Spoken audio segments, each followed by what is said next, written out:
आखिर उमा भारती को क्यों आया गुस्सा, क्यों बोली अब पार्टी की गतिविधियों में शामिल नहीं है? अचानक मुझे नहीं जाना था जनादेश यात्रा में। मैं भीड़ में नहीं जाती हूँ, भीड़ का हिस्सा नहीं बनती, लेकिन निमंत्रण भेज तो देते, झूठे मुंह से ही भेज देते और इतने सारे नेताओं के फोटो लगा देते, एक तो हमारा भी चिपका देते बगल में। तो मैंने कल टोक दिया इस बात पर। इतनी सी बात है। उमा भारती नाराज हैं, लेकिन आखिर किससे? पार्टी से, संगठन से या फिर किसी और से?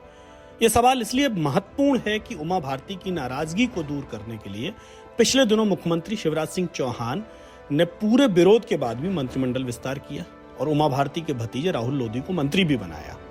माना गया कि अब उमा भारती खुश हो जाएंगी, मध्य प्रदेश में लोधी वोट को भाजपा से जोड़ने के लिए निकल पड़ेंगी। लेकिन यह क्या, उनकी नाराजगी फिर भी दूर नहीं हुई।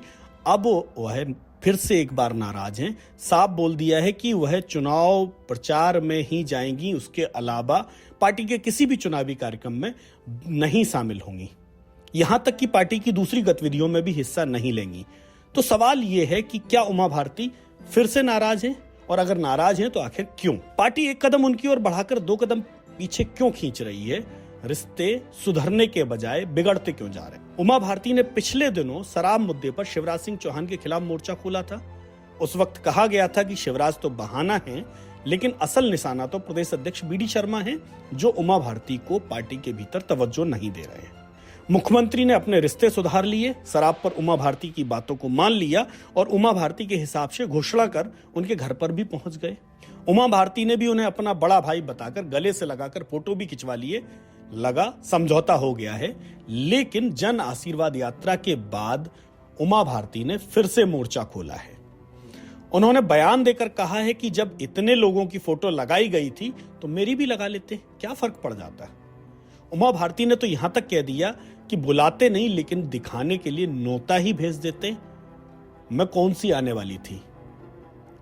हालांकि इसके बाद उमा भारती ने एक बात और कही कि अब अगर बुलाएंगे भी तो मैं जन आशीर्वाद यात्रा में शामिल नहीं होंगी। तो आगे सुनिए उमा भारती ने कहा क्या। मेरे को उन्होंने परिदृश्य में धकेल दिया, तो मैं तो अपने आप को परिदृश्य में नहीं रखूंगी। बाकी चुनाव प्रचार में जब शिवराज जी कहेंगे, मैं जब शिवराज जी की बात मानूंगी, उनका सहयोग करूंगी, और जब वो कहेंगे तो मैं चुनाव प्रचार में भाग लूंगी। इसके अलावा पार्टी की किसी गतिविधि में भाग नहीं लूंगी। बात यहीं पर खत्म नहीं हुई। जब मीडिया ने ज्योतिरादित्य सिंधिया को लेकर उनसे सवाल पूछा तो उन्होंने कहा कि उससे कोई नाराजगी नहीं है, परेशानी तो ये है कि हमारी पार्टी दूसरों को पूछ रही है और घर वालों को तवज्जो भी नहीं दे रही है। पार्टी के नेताओं की याददाश्त अचानक क्यों कमजोर हो जाती है? दूसरा, रही बात ज्योतिरादित्य की, ज्योतिरादित्य मेरा बहुत लाडला है, बहुत प्रिय है। उनके आने से मुझे अपार खुशी हुई थी, लेकिन ये जरूर है कि वो पहले उन्हीं की वजह से हमारी सरकार नहीं बनी 2018 में। उनने कस के प्रचार किया कांग्रेस का, तो उनने कांग्रेस की गिरा के हमारी सरकार बनाने में हमारा साथ दिया। तो मैंने तो पूरी सरकार ही बना के दे दी कि आन गांव का पहाना और खुद के गांव वाले की पूछने, जिसको बोलते हैं ना कि उसकी कोई इज्जत नहीं, उसका कोई सम्मान नहीं, ऐसा कैसे होगा? अरे मुझे नहीं जाना था जनादेश यात्रा में, काय को नेता घबरा रहे थे। इनको क्या हो जाता है कि जैसे मैं मौजूद होती हूँ, ध्यान सबका मेरी तरफ जाता है। तो आप बने रहो आकर्षण का केंद्र, लेकिन झूठा निमंत्रण तो भेज दो, साथ में चुपके से ये भी कह दो कि आना मत, तो नहीं आएंगे, लेकिन दिखावे के लिए तो कर दो, लोगों को दिखावे के लिए तो कर दो। नहीं तो अगर मेरे को अस्तित्वहीन करने की कोशिश करी तो कितने लाखों करोड़ लोग जिनको लाभ हो जाता है। दरअसल भाजपा के लिए उमा भारती खुद एक मुसीबत बन गई हैं। न भाजपा उमा भारती के साथ खड़ी होती है और न ही दूर होने का दम भर पाती है। पास आने में डर है कि उमा भारती की डिमांड बढ़ जाएगी और दूर होने पर उनके नाराज होने का खतरा। वैसे उमा भारती भाजपा और उसके संगठन से खुश कम और नाराज ज्यादा रहती हैं।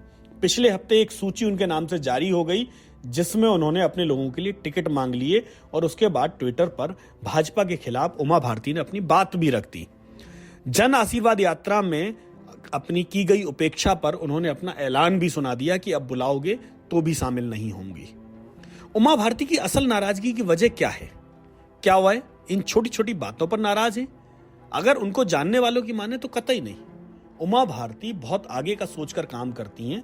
वह लगातार अपनी उपेक्षा की बात कर रही हैं। दरअसल बुंदेलखंड की खजुराहो सीट जो कभी उमा भारती की सीट होती थी, उससे बीडी शर्मा प्रदेश अध्यक्ष जो हैं वो सांसद हैं। ऐसे में उमा को अपने बुंदेलखंड में ही पार्टी के भीतर भाव नहीं मिल रहा है। मध्य प्रदेश के चुनावों में वह सक्रिय भूमिका चाह रही थी, उसे भी पार्टी ने दरकिनार कर दिया। अपने समर्थकों के लिए टिकट चाह रही हैं, उस पर भी पार्टी ने अभी तक कोई आश्वासन नहीं दिया है। ये अलग बात है कि उमा भारती के रिश्तेदार प्रीतम लोधी पहली लिस्ट में जगह पा गए, उनके भतीजे राहुल लोधी को मंत्री बना दिया गया प्रदेश सरकार में। लेकिन कहते हैं कि उमा इतने कम में मानने के लिए कहां तैयार होती है। सो उमा भारती फिलहाल कुछ ज्यादा चाह रही हैं। अब वो मिलेगा या नहीं ये तो भाजपा और उमा भारती जाने, लेकिन उमा भारती जब कुछ बोल रही हैं तो मानकर चलिए कि भाजपा के भीतर खलबली जरूर मची होगी, वहां पर हड़कंप जरूर हुआ होगा। आखिर सवाल वोटों का है, आखिर लोध वोटों की राजनीति में उमा भारती बड़ा चेहरा है और उनकी उपेक्षा करके शायद भाजपा आगे नहीं बढ़ना चाहेगी और कहीं ना कहीं एक बीच की सुलह का रास्ता निकाल लेगी। अब ये रास्ता निकलेगा या नहीं ये तो आने वाले वक्त में चुनावों में पता चलेगा, लेकिन उमा भारती की नाराजगी साफ है और वो जब नाराज होती हैं तो उसके पीछे अपना उनका एजेंडा होता है, वो एजेंडा भी जरूर सामने आएगा।